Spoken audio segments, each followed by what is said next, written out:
who are darker than blue.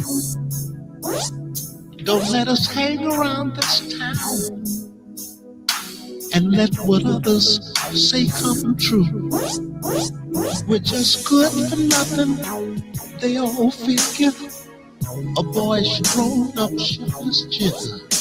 Good evening, everyone. Peace, everybody. It is 5 o'clock on Friday, June 27th, and this is Darker Than Blue, the show where we talk about politics for the people that you just heard Brother Curtis Mayfield say are darker than blue, and that's me and you, y'all. I am Jacqueline Lukeman. Happy Friday to my Aunt Clara and Uncle Junie, all my cousins, and all my family from Virginia to Michigan to Arizona to North Carolina.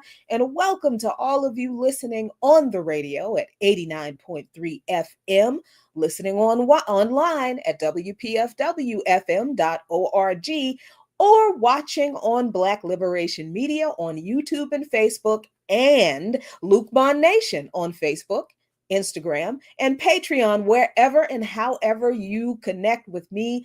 I appreciate you being here. First of all, I want to say thank you so much to everyone who took the time out to come and hang out with me, to say hello, to hug my neck, to say kind words, and those priceless words of encouragement that I got from so many folks at last Sunday's Jazz and Justice Festival that WPFW had in Malcolm X Park here in Washington, D.C. I was so moved by the support that so many of you expressed, and I really appreciate that you are listening and that you find this content helpful. Thank you so much. So let's just get on down to the nitty-gritty and brass tacks today, right? Because we've got to talk about this situation with the Supreme Court and it issuing the decision it just did that you heard in the news break about birthright citizenship. Now, the court has gone on its break for summer. They have a summer recess. I don't think they deserve one, but anyway, they have a summer recess, so they've issued a bunch of rulings today. One of them involves birthright citizenship, and we know that right now, there is a very bizarre sentiment among some Black people in this country coalescing that proclaims that the attacks on immigrants have nothing to do with us, and it's not our business because we are Americans and we built this country. We were born here. This is what people believe is going to protect us. So we think that because that's true, we have nothing to fear about anything that's being done to non-Americans right now. I think a lot of us are about to find out how wrong we are. Because the fact that the Supreme Court just issued a decision that does allow Trump's executive order ending birthright citizenship to go into effect in some parts of the country is absolutely something we should be paying very close attention to right now, because it absolutely affects us. So the New York Times reports that the Supreme Court issued earlier today, a decision that will allow President Trump to end birthright citizenship in some parts of the country, even as legal challenges to the constitutionality of the move proceed in other regions. This decision means that the executive order signed by Trump ending birthright citizenship, extending citizenship to the children of undocumented immigrants born in the United States, would be set to take effect in 30 days in the 28 states that have not challenged the measure. Federal trial judges have consistently ruled against the Trump administration in a lot of these executive orders, stymieing his efforts to withhold funds from public schools with diversity programs, to relocate transgender women in federal prisons, and to remove deportation protections from hundreds of thousands of Venezuelan migrants. But this case before the justices arose from the executive order that Trump signed on his first day in his second term, January 20th of this year. And this decision appears to upend the principle known as birthright citizenship, which has been part of the Constitution for more than 150 years. And this announcement of this executive order prompted immediate legal challenges from 22 Democratic-led states and immigrant advocacy organizations and pregnant women concerned that their children might not automatically be granted citizenship. And within days of the executive order being signed, a federal judge in Seattle, John C. Kugenauer, I think that's how you pronounce his name, temporarily blocked the executive order. In a standing room only proceeding, the judge interrupted a Justice Department lawyer to castigate him, saying, quote, "I've been on the bench for 4 decades. I cannot remember another case where the question presented is as clear as this one is," Judge Kugenauer said when he called Trump's executive order blatantly unconstitutional. Federal judges in Maryland and Massachusetts also immediately issued orders pausing the policy, and all 3 judges extended their orders to the entire country, even to states that had not brought legal challenges against the executive order.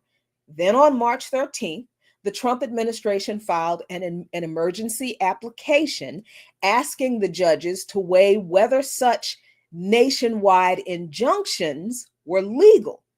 So to be clear, Trump's lawyers did not defend the legality of the executive order, but they filed a motion to fight against the ability that one or a small number of judges have in being able to decide whether policy will be implemented or not for the whole country. And this argument is basically rooted in the idea of states' rights, by the way. And now that the Supreme Court has issued this ruling, what does this mean? I feel like it means that each state that did not join the lawsuit, and these were Republican-led states that didn't join the lawsuit challenging the executive order, they will now have the ability to carry out the executive order without any clear direction on the constitutionality of it, but they don't care. They don't care about the legality of it. They just want to deny birthright citizenship right now. So the underlying question, the legality of birthright citizenship, or the illegality in trying to deny it without amending the 14th Amendment to the Constitution, this is a core constitutional issue. The practice of automatically granting citizenship to children born on American soil, even if their parents are not citizens, has long been considered a tenet of immigration law. And the 14th Amendment, ratified after the Civil War, declares that, quote, "all persons born or naturalized in the United States and subject to the jurisdiction thereof are citizens of the United States and the state wherein they reside," end quote. So what I think we need to understand now is how long birthright citizenship has been under attack in this country, because it started with the fight of formerly enslaved people to be treated as equal citizens under the law. So of course, birthright citizenship has everything to do with us and with our indigenous and immigrant relatives as well. All of this started in the post-Civil War era, the late 1800s. The 14th Amendment was passed in 1868. It was ratified to overturn the Dred Scott decision and to guarantee citizenship to Black Americans. But opponents immediately sought to limit the scope of the 14th Amendment, starting in 1873 with the slaughterhouse cases. These cases, or the decisions in regard to these cases, narrowed the 14th Amendment's protections, which in turn emboldened states to resist Black citizenship rights.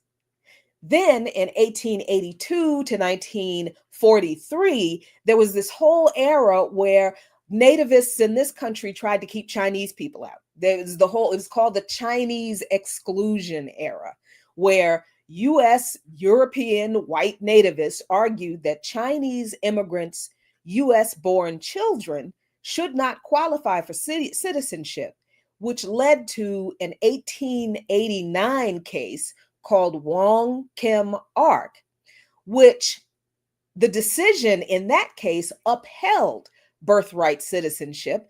Didn't matter, because people who hated birthright citizenship and did not want non-white people to have citizenship in this country continued to attack the 14th Amendment and its birthright citizenship clause. And this is interesting in the Chinese exclusion case, because remember all of the railroads and some of the mining that was done, and the Chinese immigrants who came here who were worked to death on these railroads. And yeah, another group of people who came here to be exploited, and then the people who invited them here to be exploited are like, no, you can't have citizenship.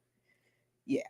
Okay, so let's go on. In the early 1900s, eugenics and racial exclusion was involved in the 1920s nativist movement, when the Ku Klux Klan and the eugenicists pushed for birthright citizenship restrictions. They claimed because they feared racial mixing from not just Black folks, but also from Southern and Eastern European immigrants. Then there was the 1924 Immigration Act. While it did not directly end birthright citizenship, it did establish national origin quotas to limit non-white immigration. Again, it's funny that for people who hate quotas, when it comes to implementing any policies at achieving any kind of racial balance or fairness anywhere else, they sure use quotas to keep too many non-whites out of this country and out of places of and just out and on the margins. So the claim of quotas being a problem and unfair and all, yeah, that's always been a lie. Because the people who claim they hate quotas because they're unfair to white people, they like them just fine when they use them to control and excuse and exclude us. Let's move on to the modern nativist movement, which happened kind of around 1980s and around the 1990s. And a good example of how this showed up in legislation was out in California in 1994, when Governor Pete Wilson at the time pushed Proposition 187, which was supposed to deny public services to undocumented immigrants and their children. Now, this Proposition 187 was blocked by the courts, but the conservatives didn't stop trying. The 1996 GOP platform, for the first time, introduced a major published party effort to reinterpret the 14th Amendment, claiming that it did not apply to illegal aliens' children. Now, remember, folks have been trying to roll back the 14th Amendment writ large ever since it was ratified, right? They never wanted it to pass. So it's always been a part of the strategy of people who never wanted the equality and the citizenship of the descendants of the enslaved and any non-white person. So them putting it on paper and announcing it in public in 1996 was not new. They just finally publicly admitted it. That's all. Made it a part of their political party platform. But then in the 2000s and the 2010s, there was the birtherism and the Tea Party attacks. Yeah, because that anchor baby rhetoric that some of y'all are still using, or you're saying things like tether baby, that is also a part of this attack on birthright citizenship, this far right talking point, falsely claiming that pregnant migrants invade this country to gain citizenship. And connected to that, of course, was was Trump's birtherism, the false claim that Obama wasn't a citizen. And that's when Trump first vowed to end birthright citizenship by executive order in his first term. And in 2018, he did threaten, he announced his plans to sign an executive order revoking birthright citizenship. But the courts warned him not to do it. Why? Because that's unconstitutional.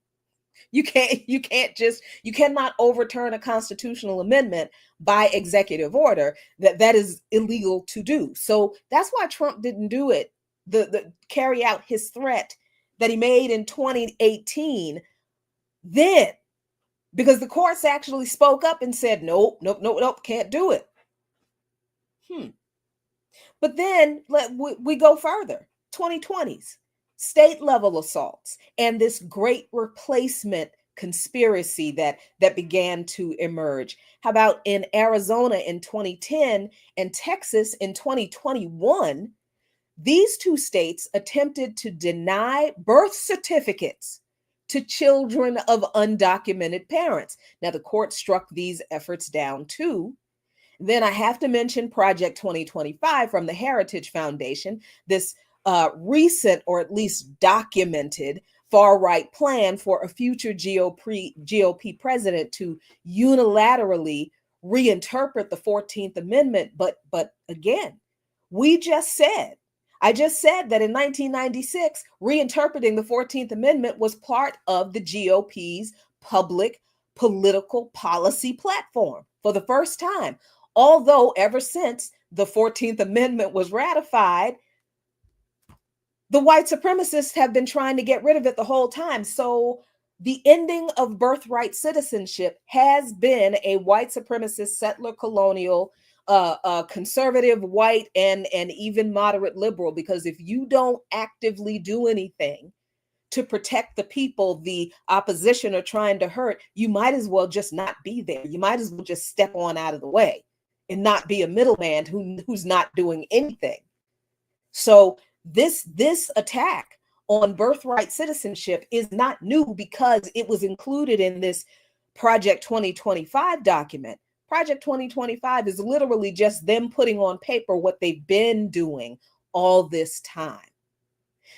And then there was in 2023, House GOP member Elise Stefanik, who introduced a bill to exclude children of undocumented immigrants. And that was in 2023, y'all, before Trump was president. So look, once again, please stop blaming everything that is happening now solely on Project 2025. That is not a new plan. This has been the agenda for 150 years, the destruction of birthright citizenship. So the bottom line here is that birthright citizenship has always been contested when nativist movements gain power. First, it was used against Black Americans, then Chinese, then Mexican, Chicano, Global South immigrants, and Muslims. Today's attacks mirror past racialized panics, but the 14th Amendment remains a firewall so far. We just cannot tell for how long that will remain true. Now, what has this looked like for the marginalized people that these attacks were intended to impact? Historical comparisons to the potential repeal of birthright citizenship do reveal deep connections to racial exclusion, legal battles over Black personhood in particular, and America's ongoing struggle over who deserves citizenship and who gets to decide who deserves citizenship. And this is what I kind of mean. So in the Dred Scott v. Sanford decision in 1857, before the Civil War, the Supreme Court, remember, declared that Black people, enslaved or free, could never be U.S. citizens, even if born on American soil. And this ruling cemented the idea that citizenship was a white racial privilege. And this decision from the Supreme Court obviously emboldened pro-slavery forces.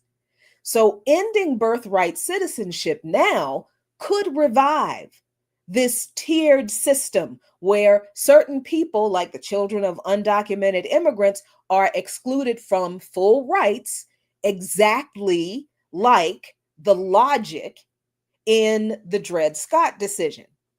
All right. And then there is the 14th Amendment, which was ratified in 1868. After emancipation, white Southerners fought to deny Black people legal personhood via Black codes, which were laws restricting the movement, labor, and rights, all rights of Black people. The 14th Amendment was established, and the birthright citizenship in Section 1 was established to override the Dred Scott decision and to protect freed Black people from being stripped of or denied citizenship. That's why the key phrase in the 14th Amendment is all persons born or naturalized in the U.S. are citizens. So repealing birthright citizenship would undermine the 14th Amendment's original intent in order to reinstate a racialized, second-class, tiered, stratified, legally stratified apartheid system that we would be absolutely on the bottom of. Then there's United States versus Wong Kim Ark. This Supreme Court ruling in 1898 affirmed birthright citizenship for the children of Chinese immigrants, rejecting the nativist claims that the ancestry of the children of Chinese immigrants disqualified them. Now, this ruling from the Supreme Court blocked efforts to exclude all non-white immigrants and their children from citizenship, which really was what this case was about. It wasn't just about excluding the children of Chinese immigrants. It was targeted at excluding the children of all non-white immigrants from citizenship. So modern attacks on birthright citizenship, even though they often target Mexican, Chicano, Global South immigrants, but a repeal would also hurt Black immigrant communities and absolutely Black so-called American communities. Why? Well, because of the history I'm just telling you, that I just told you about, why the 14th Amendment and birthright citizenship was established in the first place, to establish, guarantee, and protect the citizenship rights of Black people. So let's talk about Jim Crow and documentary citizenship. What does this mean, documentary citizenship? Southern states imposed literacy tests, poll taxes, and proof of citizenship requirements to disenfranchise Black voters. But understand, those tactics were not just used to keep Black people from voting.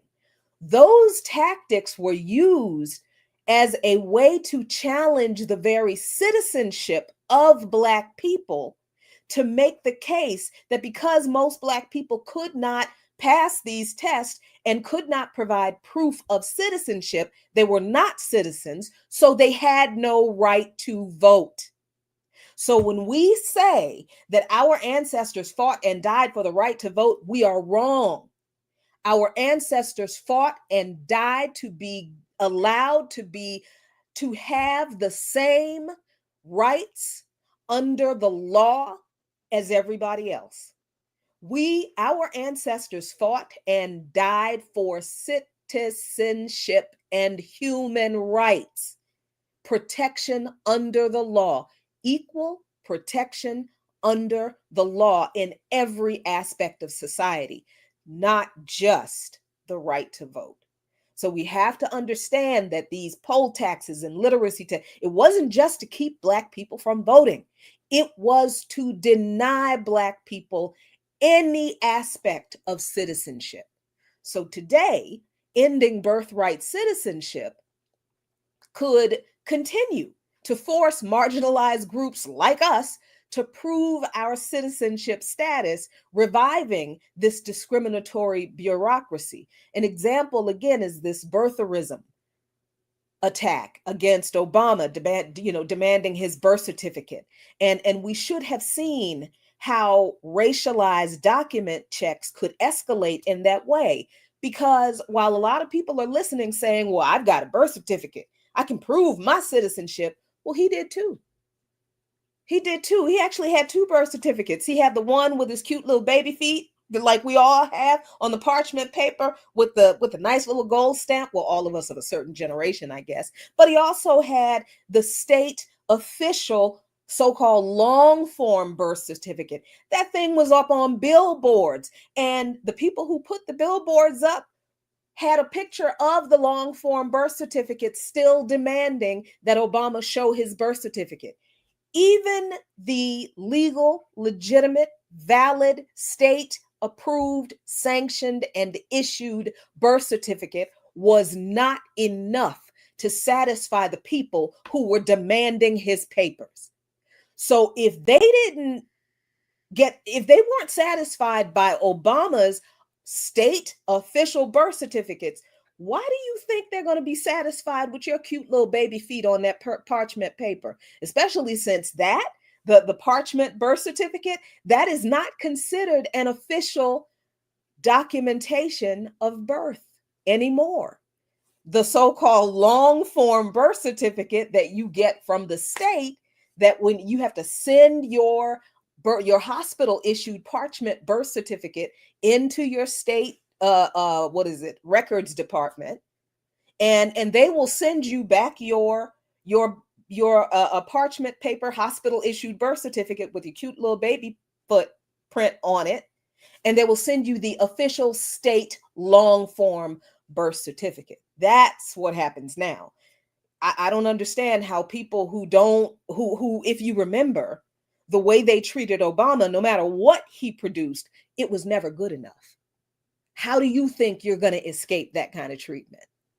Anyway, let's move on. Let's talk about Native American exclusion in the case of Elk versus Wilkins in 1884, when the Supreme Court denied birthright citizenship to Native Americans, arguing that they owed allegiance to their tribes, not to the U.S.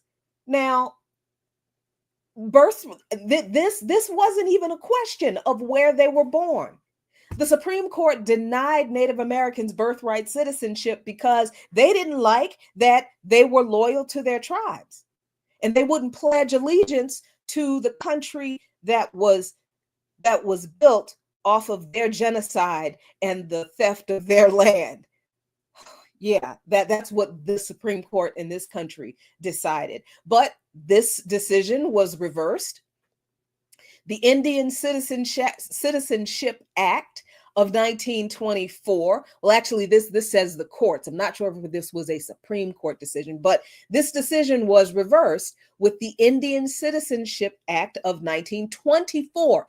1924, that later granted Indigenous people citizenship. This shows how exclusionary citizenship laws often, always, every time target racialized groups first, and then the broader consequences happen. Then, of course, there are the anti-immigrant backlashes from the 1920s to right up to today. In the 1920s, there were the racial quotas with the Asian Exclusion Acts that barred non-white immigrants from nationalization. And today, the rhetoric against anchor babies or tether babies mirrors this past white supremacist, xenophobic, bigoted rhetoric against immigrants and their children, all the way back to the 1920s and before. And the impact this has on Black people Haitian and African immigrants have also been scapegoated in this way with, the HIV travel bans. I bet you don't remember those. I do. The TPS revocations and the argument that some Black folks have now that they don't care what happens to the African and Haitian immigrants because, we ain't African. We ain't got nothing to do with them. But over and over again, people in the United States, politicians, the powerful in the United States, the ruling class has repeatedly gone after the citizenship rights of the people who were born here, who swear that being born in America will protect them from everything that is being done to every group of immigrants who are non-white. I don't know how you know any part of history and still believe that, but okay. So what does this all mean? This is a recurring pattern of racial exclusion that is done through attacks on birthright citizenship. History shows us that citizenship battles in the US are never just about immigration. I don't care how much they say it is. These battles, these efforts to do away with birthright citizenship are about who counts as American. Each exclusionary policy, from Dred Scott to Chinese exclusion to Jim Crow, initially targeted a specific group, but later empowered broader repression. And we still got the butt end of the stick. So birthright citizenship would, just like it has in the past, revive racial caste systems by creating a non-citizen underclass, disproportionately harm Black families, immigrant and native born, and it would undo Reconstruction's promise, however tenuously thin it is now, of equality via the 14th Amendment. So that's just the first part of this discussion. We got more to talk about, but it's just at 30 minutes past the hour. So it's time for a station break. Dear listeners and viewers, so engineer extraordinaire, what do we have for the people today? We are going to march to the White House and we are going to deliver a message. Trump must go now. This 4th of July, refusefascism.org is saying, don't celebrate Trump's fascist America. Protest. Don't barbecue with family. While immigrant families are being ripped apart, troops are in the streets, elected officials are being threatened and arrested, and fascism is advancing. No, the lesson of history is that fascism must be defeated before it becomes too late. That is why on July 4th at 2 p.m. at Logan Circle, refusefascism.org will rally and then march to the White House to declare independence from Trump's fascist America in the name of humanity. Then, right in front of the White House, they will raise the biggest chant heard round the world. Trump must go now! Trump must go now! For details and to get involved, go to refusefascism.org. Thank you so much, engineer extraordinaire. And you know what question I'm going to ask. So once we get rid of Trump, who's going to come in next? Because how many times have I said? And anyway, that's another discussion. See how y'all get me all off track. They're trying to get me to talk about stuff that I don't have time to talk about, but that's not where I'm going to be on. Anyway, look, if you're just joining Darker Than Blue, we're talking about how ending birthright citizenship in the United States would have significant and disproportionate effects on Black Americans, despite what some of us think.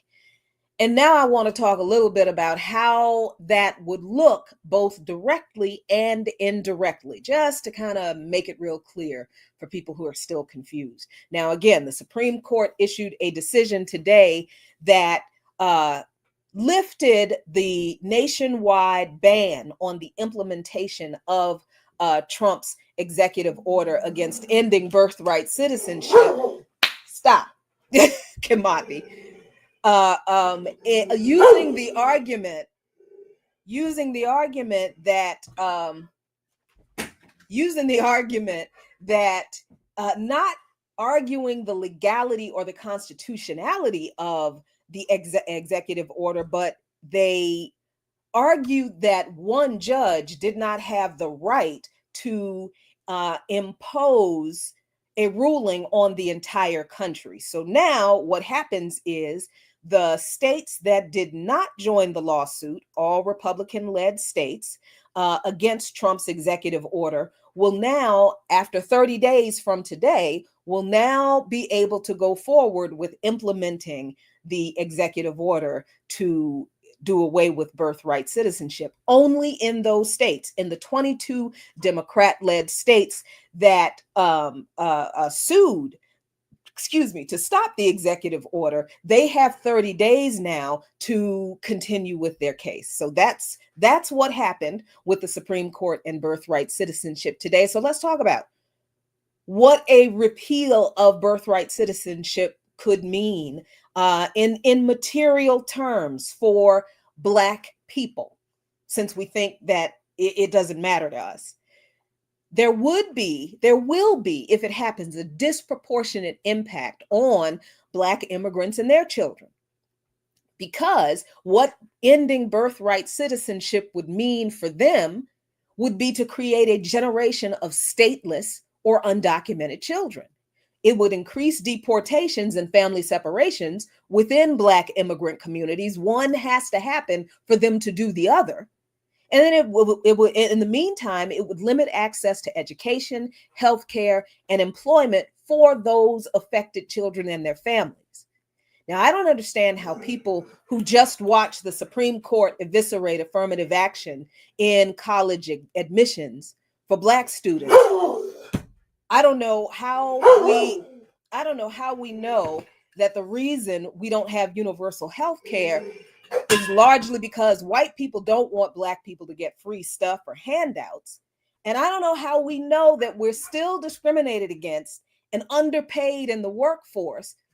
I don't know how we know all of that, but still believe that the people who treat us this way now will not do worse than they've already done once they have the legal right to deny Black immigrants' children these things. Do you really think they're going to stop at the children of immigrants when they've been treating us like this all this time? I don't even understand how anybody who knows how it feels to be treated this way would be okay with anybody else being subjected to it. That, to me, that is inhumane. That is inhuman. I don't understand it. But again, let's go further in talking about how this would impact us in a material way. Because if birthright citizenship is repealed, then whatever civil rights and legal protections we have, what little bit we have, would be undermined. The 14th Amendment was enacted partly to guarantee citizenship to formerly enslaved Black people after the Civil War. So removing birthright citizenship could set a dangerous precedent for rolling back whatever civil rights and protections we have. It would reinforce racial exclusion by creating or recreating, reestablishing, re-implementing a tiered system of citizenship, not like we don't already live in one, because if citizenship were truly guaranteed, they couldn't revoke it just like that, right? And it would revive debates over who deserves citizenship, which historically targeted us. And the people having these debates, it's not us, because too many of us think that repealing birthright citizenship is going to get rid of all the immigrants who are taking all of our jobs. But what repealing birthright citizenship will do is increase racial profiling and documentation checks. Without birthright citizenship, the government might impose stricter proof of citizenship requirements, leading to more racial profiling of Black Americans who we already face higher rates of document checks. You know, we are always being asked to present our papers, whether we are walking down the street, hanging out on the corner with our friends, or driving while Black. You know how it is.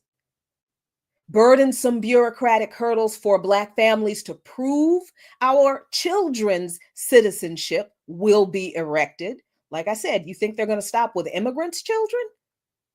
And similar issues to those seen during the birtherism attacks against Yes, Obama, not a defense of him. I'm just saying, if they did this to him and nothing he said and did or produced satisfied these people, why do you think they will treat us any differently? They will not. So, all of the Black Americans who claim that they would not be affected by the end of birthright citizenship, thinking that only foreigners would be subject to scrutiny, better get used to the idea of carrying around your long form birth certificate and possibly the original one, and possibly your real ID, and possibly a couple of utility bills, and whatever else. Every different state decides that they will accept as proof that you belong in their state and that you should not be deported. And I'm not just fear mongering here. This is not just stuff I'm making up to pick on people, because there's already a case where a Black man born to a US soldier on a US military base, which is supposed to be the same as US soil, right? Like embassies, right? But he was detained and deported to Jamaica by ICE. 10 years ago, Jermaine Thomas was at the center of a case brought before the US Supreme Court. Should a baby born to a US citizen father deployed to a US Army base in Germany have US citizenship? I do not know why this case was brought, because, like I just said, haven't we established that embassies and military bases are pretty much legally the same as the soil of the country that they come from, right? Or that they represent. So why was this case brought? He was not granted citizenship in this case. The Supreme Court did not grant this man citizenship in this case 10 years ago. So last week, Thomas was escorted onto a plane with his wrists and ankles shackled. He says he arrived in Jamaica, a country he'd never been to, as a stateless man. He said, "I'm looking out the window on the plane, and I'm hoping the plane crashes and I die." Thomas has no citizenship according to the court documents, the Supreme Court documents. He is not a citizen of Germany, where he was born in 1986, or of the United States, where his father served in the military for nearly 2 decades, or of his father's birth country of Jamaica, a place he had never been. Thomas doesn't remember Germany. He says he thinks his first memory is in Washington State, but he moved around so much in his family, in his military family, that it was hard to keep track. And he spent most of his life in Texas, much of it homeless and in and out of jail, he says. And his parents divorced when he was too little to remember. His mother, a nurse, remarried to another man in the Army. They moved a lot. And as she and the stepfather had their own kids, Thomas said he struggled in the new family setup. And that led to the homeless, all this kind of stuff, the homelessness. So at about 11 years old, he went to stay with his biological father in Florida.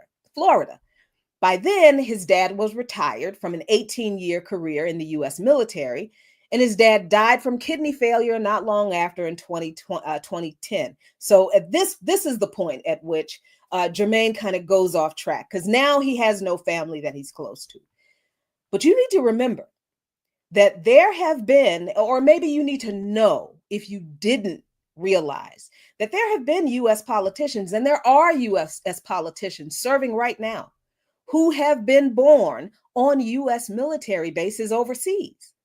John McCain, the former US Senator and 2008 Republican presidential nominee, was born at the Coco Solo Naval Air Station in the Panama Canal Zone, where his father was stationed in the Navy. His birth on a military base overseas was a subject of discussion during his presidential bid, but the Senate passed a resolution confirming his citizenship and his eligibility to run for president. Then there was Mark Meadows, a former US representative who was born in an army hospital in France. He was a US representative, so he was obviously considered a citizen, deemed a citizen. Then there's David Rouser, I don't know how you pronounce it, and I don't really care, a US representative, a sitting current US representative, who was born in an army hospital in West Germany, currently serving in the US government, obviously considered a citizen. What's the problem here? So where's the advocacy for Jermaine Thomas? To this day, he is still stateless and he is still in Jamaica, a country his father was originally from. But remember, his father served in the US military, so he was a US citizen. And since Jermaine was born on a US military base in Germany, he is supposed to be a US citizen too. But somehow, the laws don't apply to him. And y'all still think being born in America makes you a citizen of this country in the eyes of the people who never wanted us to be citizens in the first place? But I digress. Again, ending birthright citizenship will also impact Black people through economic and political consequences like workforce instability. Many industries like healthcare, service, agriculture rely on immigrants and their citizen children to do work that they know they underpay those people for, don't provide any benefits for, exploit the heck out of those people for. So disrupting this system of exploitation could harm Black majority communities economically. Now, if your response to this is, we'll just do those jobs now, do you think the country that has never wanted us to be citizens and just rolled back affirmative action in college admissions is going to provide any economic assistance for poor Black people to get training to take those service industry, the higher level ones, the management ones, the front office jobs, the healthcare jobs, the nursing jobs? No, let's be honest here. The only one of those jobs we might be encouraged en masse to take are the agriculture jobs. And we're going to be in a situation just like the immigrants that we are celebrating, that some of us are celebrating, are being deported. We're going to be told, look, you either take this job or we'll deport you too. Then, of course, voter suppression risks. If citizenship becomes conditional, and it already is tenuous for us, it could lead to new barriers to voting for marginalized groups, which we just talked about, was really the whole point behind all of the voter suppression efforts at the end of Reconstruction, not just to keep Black people from voting, but to keep us from having any citizenship rights to be able to exercise. Now, these potential outcomes are not conjecture, not only because of the history of the fight to uphold birthright citizenship in this country, but because we know how the revocation of birthright citizenship affects the most marginalized in other countries too, with the same racialized outcomes. Here are some quick examples. The Dominican Republic, the anti-Haitian racial purges in that country. The Dominican Constitution originally granted birthright citizenship, but Haitian immigrants, Haitian migrants who often worked in the sugar plantations in the Dominican Republic, faced systemic racism. And you have to know the history of Hispaniola, the whole island, Haiti, and the Dominican Republic to understand that. But despite being born in the Dominican Republic, their descendants were denied documentation, rendering them stateless. The 2013 Constitutional Court ruling, TC 16813 in the Dominican Republic, stripped them from their citizenship rights, stripped citizenship from anyone born to undocumented parents since 1929, retroactively affecting over 200,000 Dominican-born people of Haitian descent. This was justified as protecting the sovereignty of the Dominican Republic. Sound familiar? But really, it was ethnic cleansing, because this meant mass deportations of Black Dominicans to Haiti, a country that many of those people never lived in, and families immediately lost access to education, healthcare, jobs, and their homes overnight. The UN condemned this as a human rights violation, but did they do anything to force the DR to reverse course? Nope. So the DR did not. So if y'all are still vacationing in the Dominican Republic, shame on you, for real. Also, this shows us how ending birthright citizenship targets a racial underclass. And this similar rhetoric that was used in the Dominican Republic to push this effort, like they're stealing our resources or they're stealing our jobs, was the same kind of stuff that's said here about immigrants. How about in Germany, where their blood-based citizenship was in place until 2000? Germany historically followed citizenship by blood, denying birthright citizenship to Turkish and other migrant children. This created a permanent non-citizen underclass, even after generations of people were born in Germany to foreign parents. The 2000 reform eased restrictions due to labor needs because they needed people to work in these low-wage exploitative jobs.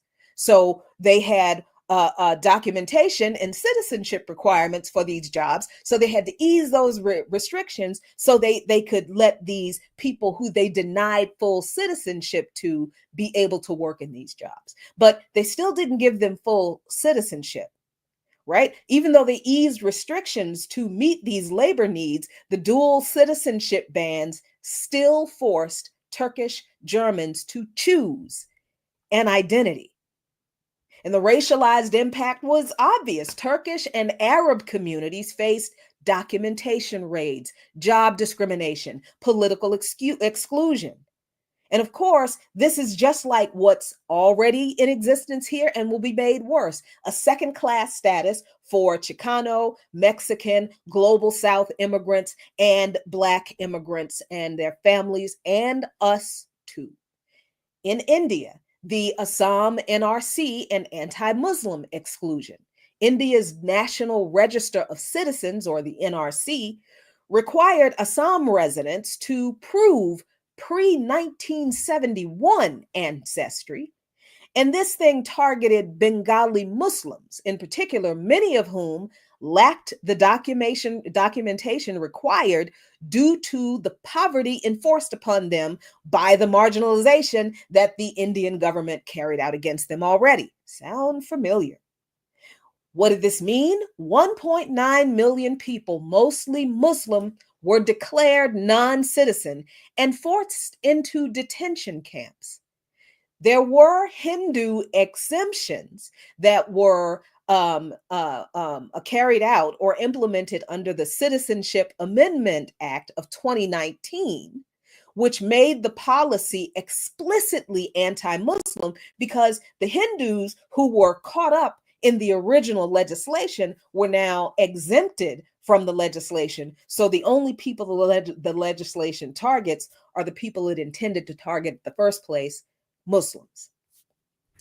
This is similar to the birtherism in this country, demanding paperwork that they know is impossible for some people, particularly people in minority groups, to produce because of the marginalization and the imposed poverty upon those minority groups, which made it difficult for them to get documentation. Right? They know that they're asking for impossible documentation, and that's why they're imposing the documentation. And then there's Bahrain, which is something I didn't know about at all, revoking citizenship from Shia Muslims since 2012. Bahrain has stripped citizenship from over 1,000 Shia activists, leaving them stateless.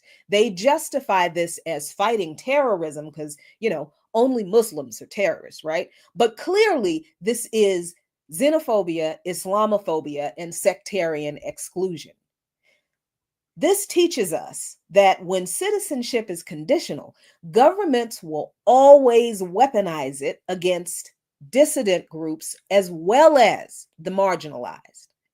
So the end of birthright citizenship in this country, should it happen, would never be targeted at just one group of people and then it's one and done and it's a nice neat, it's only the illegal aliens that are. No, birthright citizenship repeals, if it were to happen in this country, would never affect all groups equally, because these attacks on birthright citizenship are used against the most marginalized around the world and even in this country. It would create a crisis of statelessness. Like the Dominican Haitians, Black and brown children in the US could become permanent non-citizens who would be subject to the same deportation that too many Black people are ignoring now, saying it's not their fight. And if deportations to anywhere don't ever happen, then we will be subjected to the same economic exploitation that the immigrants who are being deported now have been subjected to, that we claimed was an injury to us because we accused those people of stealing jobs from us. We may be closer to being forced to take those jobs now that those people are gone, now that the fields are empty, and our citizenship, tenuous and conditional as it is a step closer to being revoked.